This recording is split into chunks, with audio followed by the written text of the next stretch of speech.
any company raising money or selling itself needs an advisor. And quite simply, I alluded to it earlier. The focus of the management of the executive ought to be on the business, not on trying to raise money. Most people who've been involved in boards and shareholdings over the years would know that it's a painful process. You've got to manage people all the time. Now you add a third leg to that of newly introduced potential investor, and you've got another set of complications. But I think that the main reason why you appoint an advisor is to have a process to, most people get to sell their house once or twice in a lifetime. Most people get to sell their company once or twice in a lifetime. We go through it every month. And so we are able to point out the pitfalls, manage the issues, help the people. And I think that this managed process is absolutely critical to make sure that you bring along people to a certain point. You've got rigor, because your best mate you met at the pub probably has someone who has invested once upon a time or twice upon a time, or might even be a venture capitalist. And they'll want to, they obviously introduce you to these folk, and it all moves along happily.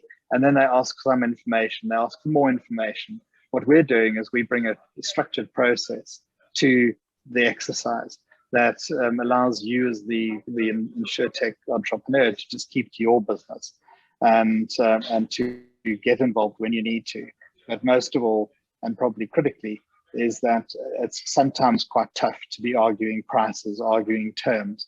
And if you've got an intermediary doing that on your behalf, then you'll find that you won't end up with an ugly relationship once they're partners of yours. Remember, they're going to be partners.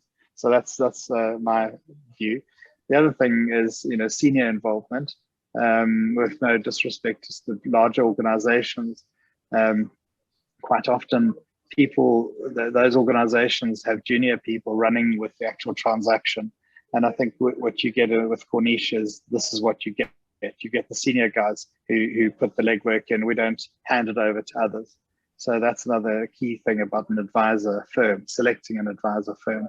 Make sure that you know who you're going to be working with. And also both David and I have been entrepreneurs. Another key advantage, we know what it's like to have problems with shareholder relationships. We know what it's like when a deal falls over. So yeah, I think what you've put there is bang on the mark. That entrepreneur, there's a certain mindset that you have to be in, and I think not everyone gets it. And it's definitely very different to some of the people you talk to on the other side of the fence. And I know just from personal experience last year, there was quite a few times where I wanted to tell someone to foxtrot Oscar, but obviously that's where you two stepped in and obviously provided that filter to more politically correct language in order to not disrupt a potential relationship. Obviously,